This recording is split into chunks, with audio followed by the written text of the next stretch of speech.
சம்மந்தி சம்மந்தி ப்ளீஸ் சம்மந்தி, டிவோர்ஸ்லாம் வேணாம் சம்மந்தி, தயவு செஞ்சு விவாகரத்தை பற்றிலாம் யோசிக்காதீங்க சம்மந்தி அப்படிங்கும் போது தயவு செஞ்சு போயிடுங்க அவ்வளோதான் அப்படின்னு வந்து இப்போ பாண்டியன் சொல்லிட்டு ஒரு பயங்கரமான ஒரு முடிவு எடுக்கிறதுக்கான காட்சிகளுக்கான ப்ரெடிக்ஷன் தான் அது. ஸோ இப்போ வந்து பார்த்தீங்க அப்படின்னா இப்போ மண்டையிலே வந்து அண்டாவை தூக்கி போட்டுருவேன், எவ்வளோ பொய் சொல்லுவேன், திருப்பி இங்கே வந்துட்டு இவ்வளோ தூரம் எல்லாமே எங்களுக்கு தெரிஞ்சிருச்சு, தெரிஞ்சதுக்கப்புறம் பொய் சொல்கிறேன், நீலாம் மனுஷனாயா அப்படின்னு வந்து தன்னுடைய மாமனாரை பார்த்து இப்போ சரவணன் கேட்க அப்படியே அவர் ஷாக் ஆகி பார்க்கும் பொழுதே வந்து வயசு விஷயமே எங்களுக்கு தெரிஞ்சிருச்சு, படிப்பு விஷயமே எங்களுக்கு தெரிஞ்சிருச்சு, அதே சமயத்தில் வேலைக்கு போகிற நடிச்சதுலேருந்து குழந்தை விஷயம் வரைக்கும் எல்லாம் தெரிஞ்சிருச்சு, இப்படி ஒரு ஃப்ராடு கும்பலை எங்க தலையில நாங்க போய் சம்மந்தின்னு சொல்லிட்டு இருந்திருக்கோம் அப்படின்னு நினைச்சாலே அசிங்கமா அருவருப்பா இருக்கு அப்படின்னு இந்த பக்கம் கோமதியும் இந்த பக்கம் பாண்டியனும் பேசிட்டு இருக்கும் பொழுது என்ன பண்றதுன்னு ஒண்ணுமே புரியாம தலையில கை வச்சுட்டு உட்காந்துருக்காங்க. இப்ப தங்கமயில் மாட்டிக்கிட்டோம், முழுசா மாட்டிக்கிட்டோம், இப்ப என்ன பண்றது, வேற ஏதாவது சொல்லலாமா அப்படின்னு பார்க்கும் பொழுதே டக்குன்னு பாக்கியம் அவங்க என்ன பண்றாங்க அப்படின்னா வந்து சம்மந்தி இதெல்லாம் வந்து ஒரு 2-3 பொய் சொல்லி கல்யாணம் பண்றதுங்கிற மாதிரி தான், நான் ஒன்றும் ஏமாத்தணும்னு நினைக்கல சம்மந்தி, இதெல்லாம் வந்து ஒரு பெரிய விஷயமா எடுத்துக்காதீங்க அப்படின்னா இது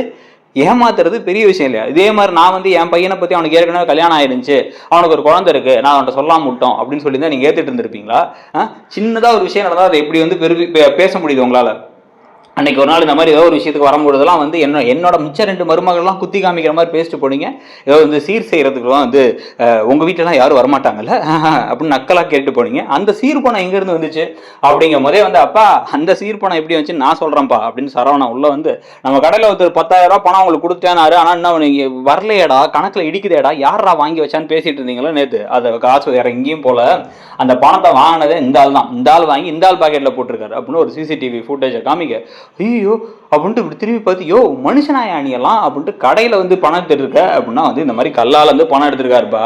பணம் எடுத்த போதெல்லாம் வந்து நான் தான் சொல்லாம விட்டேன், ஆனால் அதெல்லாம் கடைசியில் வந்து பழனிவேல் மாமா தான் இந்த நாள் திட்டு வாங்கினாரு, எல்லா பிரச்சனைகளுக்கும் இந்த குடும்பம் தான் காரணம் அப்படின்னு சொல்லும் பொழுதுதான் அதிரடியாக ஒரு முடிவு எடுக்கிறாரு இப்போ பாண்டியன். இந்த பாருங்க நான் ஒரு பெரிய முடிவு எடுத்துட்டேன்,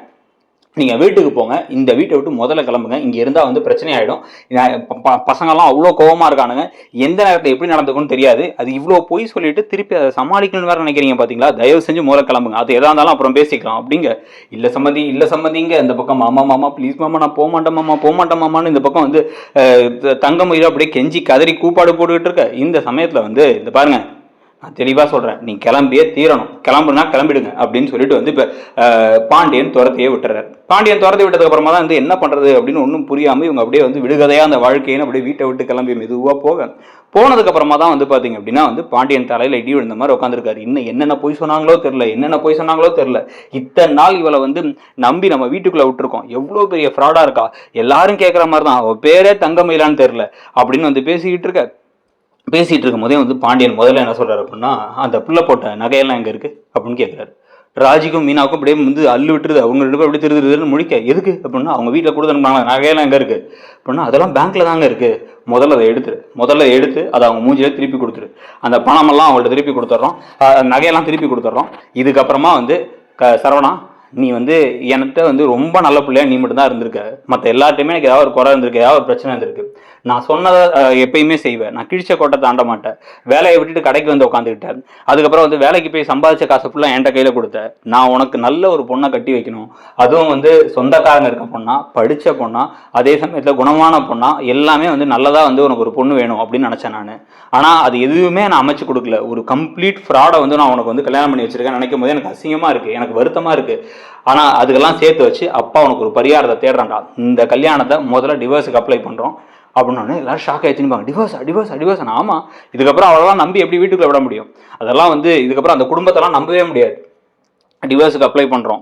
அப்ளை பண்ணி விவாகரத்து கிடைச்சதுக்கு அப்புறமா உனக்கு நான் இன்னொரு பொண்ணை பார்த்து கட்டி வைக்கிறேன்டா, உடனே வந்து விவாகரத்துக்கு அப்ளை பண்ணுறதுக்கு முன்னாடி அவங்க கொடுத்த நகைகள்லாம் எதுவுமே நமக்கு தேவையில்லை, எல்லாரையும் திருப்பி கொடுத்துடலாம், அந்த கல்யாணத்துக்கான செலவு நம்ம தான் பண்ணோம் மேஜராக, பரவாயில்ல அது நம்ம பண்ணதாவே இருக்கட்டும், பரவாயில்ல நம்ம வந்து உனக்கு இன்னொரு அப்பா ஊர் மெச்சுற மாதிரி ஒரு நல்ல பொண்ணா தேடி கண்டுபிடிச்சு உனக்கு கட்டி வைக்கிறேன்டா அப்படின்னா அப்பா எனக்கு கல்யாணமே வேணாம்ப்பான்னு இவர் சொல்ல, டேய் இதெல்லாம் நீ இப்போ சொல்லாது, இப்போ உடனே வந்து விவாகரத்துக்கு மட்டும் அப்ளை பண்ணுறோம், லாயரை பார்த்து பேசணும் அப்படின்னு கிளம்பி போயிடுறாங்க. இதுக்கு நடுவில் தான் வந்து தங்கமயில் வீட்டில் போயிட்டு நான் அப்போவே சொன்னேன் என் வாழ்க்கையே போயிடும், வேணாம் நான் வீட்டிலே இருந்துக்கிறேன், சுடர் கல்யாணம்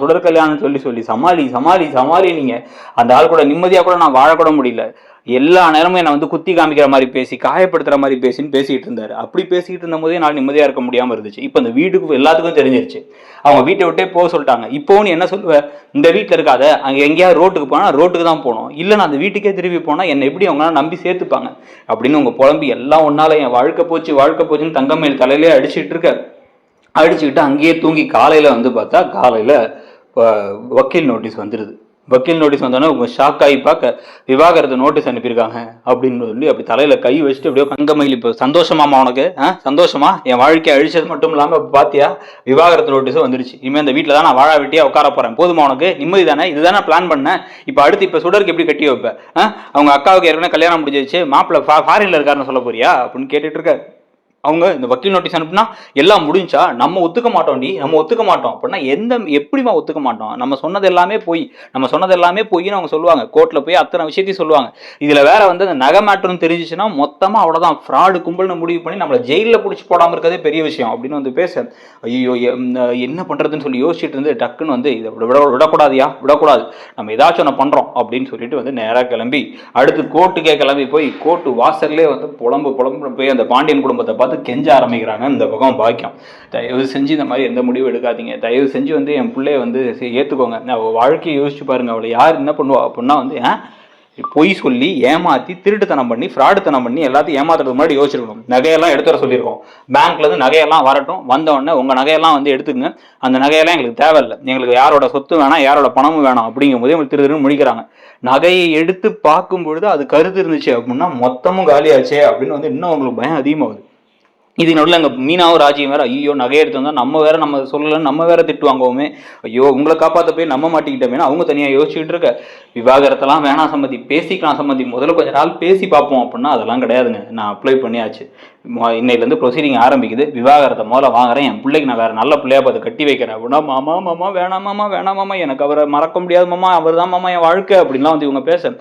எல்லாம் உன் நடிப்பெல்லாம் எங்களுக்கு வேணாம்பா, உன் நடிப்பு எங்களுக்கு வேணாம், நீ தயவு செஞ்சு முதல்ல வந்து எதுவும் பேசவே பேசாத, எனக்கு உன்னை பார்த்தாலே கோவம் மட்டும்தான் வருது, உன்னை நான் வந்து அவ்வளோ தலையில தூக்கி வச்சு நான் கூட்டு வந்த மருமகன் ஆடிக்கிட்டு இருந்தேன். ஆனால் இப்போ தெரிஞ்சிருச்சு எனக்கு எல்லாத்தையும் நான் எப்படி லூஸ் மாதிரி நம்பியிருக்கேன்ட்டு. அதில் என் பிள்ளை என்கிட்ட சொல்லும் போது கூட அந்த பிள்ளை முகத்தை பாடுறா, அது இப்படி பண்ணியிருக்க மாட்டான்னு நான் சொன்னேன். அந்த அளவுக்கு நான் அவன் மேலே நம்பிக்கை வச்சிருக்கேன். நம்பிக்கையை கொண்டதுக்கப்புறம் அவன் மூஞ்சியெல்லாம் பார்க்க கூட எனக்கு விருப்பம் இல்லை அப்படின்னு வந்து பேசினதுக்கப்புறமா இப்போ என்ன பண்ணுறதுன்னு ஒன்றுமே புரியாமல் அப்படியே ஷாக் ஆகி அப்படியே வந்து இப்போ இவங்க நின்றுகிட்டு இருக்க தங்கமயில் குடும்பத்துக்கு ஒரு பெரிய ஆப்பா டிவோர்ஸுக்கே அப்ளை பண்ணி அந்த ப்ரொசீடிங் ஆரம்பிக்கிறதும், அதுக்கப்புறம் கதையில் ஏதாச்சும் ட்விஸ்ட் வரதும், இப்போ திடீர்னு பார்த்தா அவங்க ப்ரெக்னெண்ட்டாக இருக்காங்கன்னோ இல்லை வந்து அவங்க வாசல்லே வந்து என்ன நான் அந்த வீட்டை விட்டு போக மாட்டேன், நான் இங்கே தான் இருப்பேன்னு ஏதாவது அடிச்சாட்டியம் பண்ணுற மாதிரி கதை போதா அப்படிங்கிறத பொறுத்து இருந்தால் பார்க்கணும். ஸோ நீங்கள் என்ன நினைக்கிறீங்க? டிவோர்ஸ் அளவுக்கு போவாங்கன்னு நினைக்கிறீங்களா, இல்லை அதுக்கு முன்னாடியே வந்து மயங்கி விழுந்து ப்ரெக்னெண்ட்டாக இருக்காங்கன்னு ஒரு புது ட்ராமாவை கொண்டு வந்துருவாங்கன்னு நினைக்கிறீங்களா? உங்களுக்கு என்ன தோணுது அப்படிங்கிறத சொல்லுங்கள். கூடவே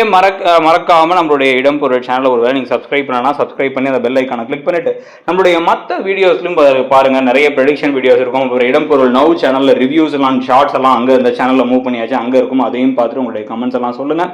நீங்கள் இப்போ பார்க்குற சீரியலில் என்னென்ன சீரியலுடைய ப்ரெடிக்ஷன்ஸ் வந்து நல்லா இருக்கு, என்னென்ன சீரியலில் வந்து நடக்கிற விஷயங்கள் இப்படி நடந்தால் நல்லா இருக்கும்னு உங்களுக்கு தோணுதோ அதையும் கமெண்ட் செக்ஷனில் சொல்லிட்டு இங்கே நடக்கிற கதையை பற்றி உங்கள் கமெண்ட்ஸையும் சொல்லுங்கள். தேங்க்யூ.